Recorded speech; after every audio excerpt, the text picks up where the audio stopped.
আসসালামু আলাইকুম প্রিয় দর্শক। অন্য মঞ্চের আলোচনায় আজ আমাদের সঙ্গে রয়েছেন আবারও সেই অভিযোগ, আবারও সেই প্রশ্ন। শেখ হাসিনার পতনের পেছনে সেনা সম্পৃক্ততা ছিল এমন দাবি উঠেছে। আবারও বিদেশি মিডিয়ায় রিপোর্ট হয়েছে, সোশ্যাল মিডিয়ায় ঝড় বইছে। তবু নীরব সবাই। কেন নীরব? প্রশ্নটা আছে কিন্তু উত্তর নেই। আসসালামু আলাইকুম, স্বাগত লিডস নিউজে। আজকের ভিডিওতে আমরা উত্তরটি খুঁজব। সম্মানিত দর্শক, 5 আগস্ট 2024 বাংলাদেশের রাজনীতির ইতিহাসে একটি টার্নিং পয়েন্ট, সবাই আমরা জানি। কিন্তু এই যে পরিবর্তন, এটা কি ছিল শুধুই আন্দোলনের ফসল, নাকি পর্দার আড়ালে ছিল অন্য কোনো খেলা, অন্য কোনো ষড়যন্ত্র? একটা কথা বলতে পারি যে এই আন্দোলনের সবচেয়ে বড় সুবিধাভোগী মোহাম্মদ ইউনূস, তিনি বড় গলায় দাবি করেছেন। কোথায় কখন করেছেন আপনারা সব জানেন। তিনি বলেছেন এত সহজেই পরিবর্তন হয়নি, এটা ছিল মেটিকুলাসলি ডিজাইনড প্ল্যানের অংশ। মজার বিষয় হলো, না দেশে না বিদেশে কোনো মিডিয়াই তাকে প্রশ্ন করেনি তিনি কিভাবে জানেন এই মেটিকুলাস ডিজাইন সম্পর্কে। তার কি সম্পর্ক এই প্ল্যানের সঙ্গে? বাংলাদেশের তথাকথিত সুশীল সমাজও ইউনূসের এই স্বীকারোক্তি নিয়ে টু শব্দটি করেনি, কারণ অজ্ঞাত। ফলে 18 মাস ধরে বাংলাদেশ নামক আমটি চুষে খেয়ে ইউনূস এর আঁটিটি গছিয়ে দিয়ে গেছেন অন্য একটি গোষ্ঠীকে, আরেকটি মেটিকুলাসলি ডিজাইনড ইলেকশনের মাধ্যমে। যাক, সে প্রসঙ্গ, আজকে এটি নিয়ে কথা বলবো না। শেখ হাসিনার পতনে সেনা সম্পৃক্ততার বিষয়ে কথা বলতে চাই আসলে আজকে, কারণ এর আগেও একই ধরনের অভিযোগ উঠেছিল গণমাধ্যমে।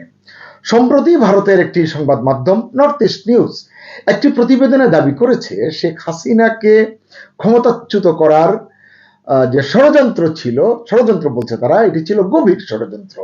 এতে সেনাবাহিনীর বিভিন্ন স্তরের কর্মকর্তারা জড়িত ছিলেন। কিছু জুনিয়র কর্মকর্তা স্নাইপারের ভূমিকা পালন করেছিলেন, যারা ঢাকার বিভিন্ন অংশে ওই সময় অবস্থান নিয়েছিলেন। কি ভয়াবহ তথ্য যদি সত্য হয়। 2024 সালের 5 আগস্ট সকালে অবসরপ্রাপ্ত সামরিক কর্মকর্তাদের 3টি দল বলা হচ্ছে, যাদের সম্পর্কে এরা হলেন বিএনপি এবং জামাতের সমর্থক, ওই অবসরপ্রাপ্তরা। তারা Mirpur defence officers housing society এবং মহাখালী ডিওএইচএস এ জড়ো হয়েছিলেন। একটি দল ঢাকা রিসিপি চত্বরের দিকে, আরেকটি জাহাঙ্গীর গেটের দিকে এবং তৃতীয় দলটি মহাখালী রেলগেট পেরিয়ে বনানী ডিওএইচএস এর দিকে রওনা হয়েছিল, যেখানে অবসরপ্রাপ্ত কর্মকর্তাদের আরো একটি দল অপেক্ষা করছিল। বুঝুন কি মেটিকুলাস ডিজাইন। এই মিছিলগুলোতে আমাদের এখনই একটি সেনা সরকার চাই, কোট আনকোট, এই স্লোগান দেওয়া হচ্ছিল বলে প্রতিবেদনে দাবি করা হয়েছে। এতে বলা হয়েছে, জাহাঙ্গীর গেটের দিকে অগ্রসরমান দলটিতে ছিলেন অবসরপ্রাপ্ত ব্রিগেডিয়ার জেনারেল শাকাওয়াত হোসেন, যিনি ইউনূসের অন্তর্বর্তী সরকারের উপদেষ্টা হয়েছিলেন। প্রতিবেদনটি বলছে, ডিজিএফআই এর তৎকালীন কাউন্টার ইন্টেলিজেন্স প্রধান ব্রিগেডিয়ার জেনারেল আহমেদ তানবীর মাজহার সিদ্দিকী তাকে ফোন করে বলেন, শাকাওয়াত সাহেবকে বলেন, স্যার, আপনি একটি স্নাইপার জোনে প্রবেশ করেছেন, আর অগ্রসর হবেন না। তার জীবন ঝুঁকির মুখে। সুপ্রিয় দর্শক, আপনারা মনে করে দেখুন, ঠিক এই বক্তব্যটি রাওয়া ক্লাবের এক অনুষ্ঠানে বলেছিলেন বক্তৃতাকালে ব্রিগেডিয়ার অবসরপ্রাপ্ত শাখাওয়াত। তার এই অভিযোগটির অন্তত একটি সাক্ষ্য প্রমাণ তো পাওয়া যাচ্ছে। ব্রিগেডিয়ার শাখাওয়াতের ওই যে ভিডিওটি, ওই কথাটি, ওই ক্লিপটি ইউটিউব এবং ফেসবুক খুঁজলেই পাবেন। এটির জন্য তিনি আলোচিত, সমালোচিত হয়েছেন ব্যাপক। এদিকে গত 6 এপ্রিল এবছরের এক টেলিভিশন সাক্ষাৎকারে সাবেক উপদেষ্টা আসিফ নজরুল বলেছেন, 2024 সালের 5 আগস্টের 8 দিন আগে একজন সেনা কর্মকর্তা তাকে স্নাইপারদের থেকে সতর্ক থাকতে বলেছেন। বুঝুন, স্নাইপার নিয়ে কি হাইপ তোলা হলো। যে স্নাইপাররা ততদিনে ঢাকার বিভিন্ন অংশে অবস্থান নিয়েছিল। আসিফ নজরুলের সাক্ষাৎকার এবং এই প্রতিবেদনের, নর্থ ইস্টের প্রতিবেদনের দাবি অনুযায়ী এটাও আসলে তাহলে উড়িয়ে দেওয়া যাচ্ছে না। ওই সেনা কর্মকর্তা আসিফ নজরুলের বাড়িতে বা বাসায় তার সাথে দেখা করেছিলেন, আসিফ নজরুল বলেছেন, কিন্তু তিনি ওই কর্মকর্তার নাম পরিচয় প্রকাশ করেননি। আসলে এগুলো তদন্তের আওতায় আসলে সব ঘটনা জাতির ইতিহাসের কারণেই কিন্তু এগুলো উন্মোচিত হওয়া দরকার। 2024-এর আন্দোলনে আপনারা একবার মনে করে দেখুন, এই স্নাইপার ইস্যুটি জনমনে কেমন ক্ষোভ সৃষ্টি করেছিল এবং শেখ হাসিনার সরকারের বিপক্ষে সকলকে ক্ষুব্ধ করেছিল। আমরাও ক্ষুব্ধ হয়েছিলাম। এভাবে পাখির মতো মানুষ হত্যা করা কোনো সরকারের কাজ হতে পারে না। কিন্তু আসলে ভেতরের গুড় তো আসলে অন্য খেলায় ব্যস্ত ছিল। সবাই জানেন গণভবন অভিমুখে পদযাত্রার ডাক ছিল 6 আগস্ট, এটি তো আপনারা জানেনই। কিন্তু হঠাৎ সেই কর্মসূচি এগিয়ে আনা হলো 5 আগস্ট। হঠাৎ করে দেশে তখন কারফিউ চলছিল, মনে করে দেখুন। বিএনপি জামাত সমর্থক এবং সরকার বিরোধী বিক্ষোভকারীদের রাজধানীতে প্রবেশ আটকাতে ঢাকার প্রবেশ পথগুলোতে গোলন্দাজ বাহিনীর নেতৃত্বে ব্যারিকেড বসানো হয়েছিল। সেনাবাহিনী এবং সশস্ত্র বাহিনীর প্রধানরা তৎকালীন প্রধানমন্ত্রী শেখ হাসিনাকে আশ্বস্ত করেছিলেন গভীর রাত পর্যন্ত, কিচ্ছু টেনশন করবেন না, আমরা সব সামাল দেব। ঘটনা শুনুন এই প্রতিবেদন কি বলছে। উত্তরার প্রবেশ পথে 5 তারিখের জন্য দায়িত্বে ছিলেন ব্রিগেডিয়ার রফিক।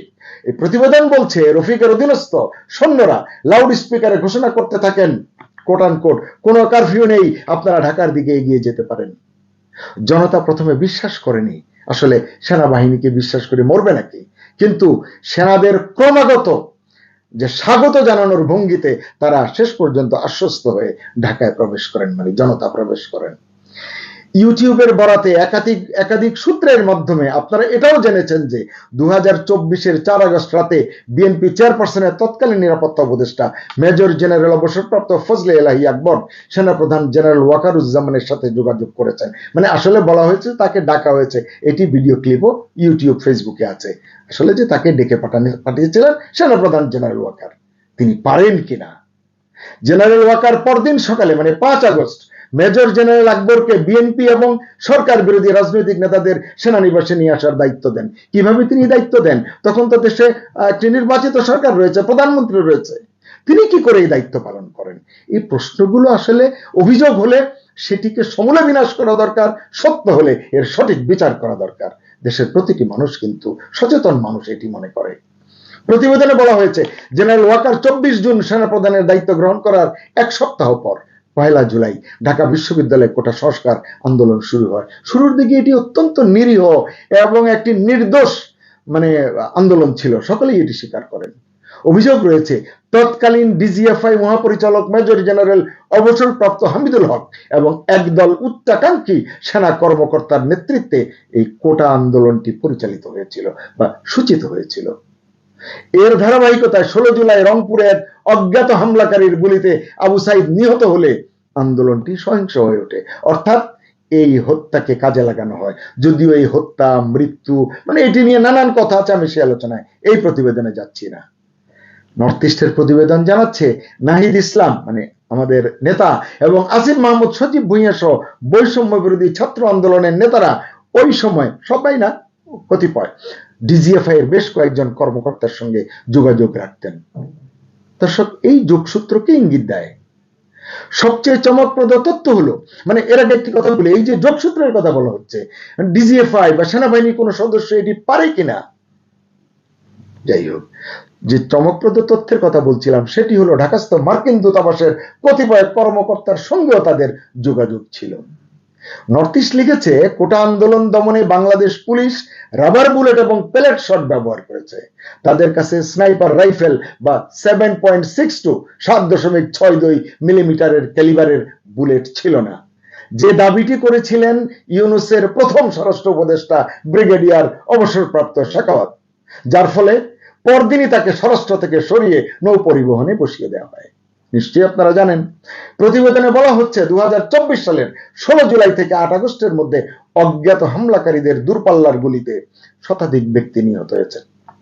এদের অধিকাংশকে পেছন থেকে গুলি করা হয়েছিল এবং তাদের মৃত্যু হয়েছে। সূত্র বলছে পুলিশ এবং সরকারের বিরুদ্ধে জনরোষ উস্কে দেওয়ার জন্যই এভাবে হত্যাকাণ্ড চালানো হয়েছিল এবং সকল হত্যাকাণ্ড সরাসরি সরকারের বিরুদ্ধে এবং পুলিশ বাহিনীর বিরুদ্ধে ব্যবহার করা হয়েছে এবং তার প্রতিশোধ কিভাবে পুলিশের উপর নেওয়া হয়েছে আপনারা জানেন। আপনাদের নিশ্চয়ই এটাও মনে আছে তখনকার এসব হত্যাকাণ্ডের জন্য পুলিশ এবং শেখ হাসিনার ওপর দোষ চাপিয়ে সুশীল সমাজ থেকে আরম্ভ করে বাংলাদেশের গণমাধ্যম সকলে কি ধরনের একটা প্রপাগান্ডায় লিপ্ত হয়েছিল। নির্ভরযোগ্য সূত্রগুলো নর্থ ইস্টকে জানাচ্ছে এটি ছিল রাষ্ট্রদ্রোহিতা, কারণ ওই কর্মকর্তারা রাষ্ট্রের বিরুদ্ধে যুদ্ধ ঘোষণা করেছিলেন। তখনকার পর্যন্ত এই ঘটনা যদি সত্যি হয়, তথ্যগুলো সত্যি হলে এটি তো রাষ্ট্রের বিরুদ্ধে যুদ্ধ ঘোষণাই নাকি। অবাক করার বিষয় হলো 8 আগস্ট ইউনূস দায়িত্ব নেওয়ার পর না গোয়েন্দা সংস্থাগুলো, না ইউনূস সরকার, কেউই এই হত্যাকারীদের মানে ওই হত্যাকাণ্ডের যারা দায়ী তাদের শনাক্ত করার উদ্যোগ নেওয়া হয়নি। কেন নেওয়া হয়নি? কেউ কি খালাতো ভাই ছিল কারো? প্রতিবেদনটি বলছে ওই সময় 46তম 46th পদাতিক ব্রিগেড এবং 9ম পদাতিক ডিভিশন ঢাকার সামরিক নিয়ন্ত্রণ নিতে দেওয়া হয়নি। হয়তো তারা চেয়েছিল, আমি জানি না, দেওয়া হয়নি এমনটি বলা হচ্ছে প্রতিবেদনে। এবং সরকার ও জননিরাপত্তা রক্ষার দায়িত্বে থাকা গোলন্দাজ ডিভিশন তাদের কর্তব্যে অবহেলা করেছে।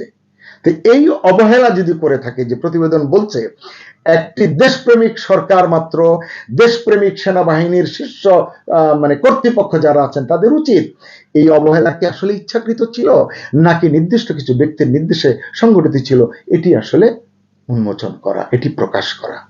স্পষ্টতই বলা হচ্ছে ওই নিষ্ক্রিয়তার উদ্দেশ্য ছিল জাতীয় পর্যায়ের প্রকৃত ষড়যন্ত্রকারীদের, মেটিকুলাস ডিজাইনের মানে অংশীদার যারা ছিল, সুবিধাভোগী যারা ছিল, সুফলভোগী যারা হয়েছে, বিশেষ করে সামরিক বাহিনীর সদস্যদের আড়াল করাই নাকি ছিল এর উদ্দেশ্য।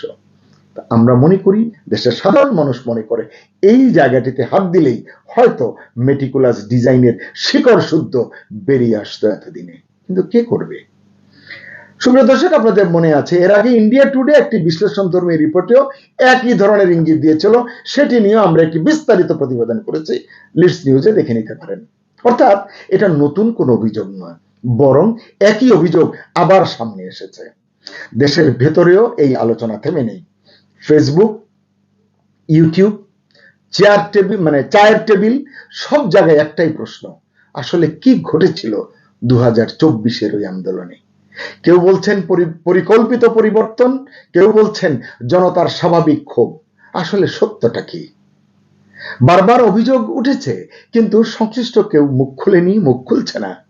সেনাবাহিনীর তরফ থেকে কোনো ব্যাখ্যা নেই, আইএসপিআরও কিছু জানাচ্ছে না, বলছে না কোনটা সত্য কোনটা গুজব। বর্তমান সরকার কি এসব অভিযোগ নিয়ে কোনো তদন্ত করবে? এখানেই শেষ নয়। কয়েকদিন আগে অন্তর্বর্তী সরকারের সাবেক উপদেষ্টা আসিফ মাহমুদ সজীব ভুঁইয়া একটি বিস্ফোরক মন্তব্য করেছেন। বলেছেন শেখ হাসিনার পতনের পেছনে ডিপ স্টেটের সক্রিয় ভূমিকা ছিল। প্রশ্ন হলো এই ডিপ স্টেট আসলে কে, কারা জড়িত? তিনি কি কোনো নির্দিষ্ট দেশের কথা বলেছেন নাকি অভ্যন্তরীণ কোনো শক্তির কথা বোঝাতে চেয়েছেন? কারণ এই বক্তব্য সামনে আসার পর দেশ জুড়ে আলোচনা শুরু হলেও রহস্যজনকভাবে সেই আলোচনা আবার থেমে গেছে। কেন থেমে গেছে?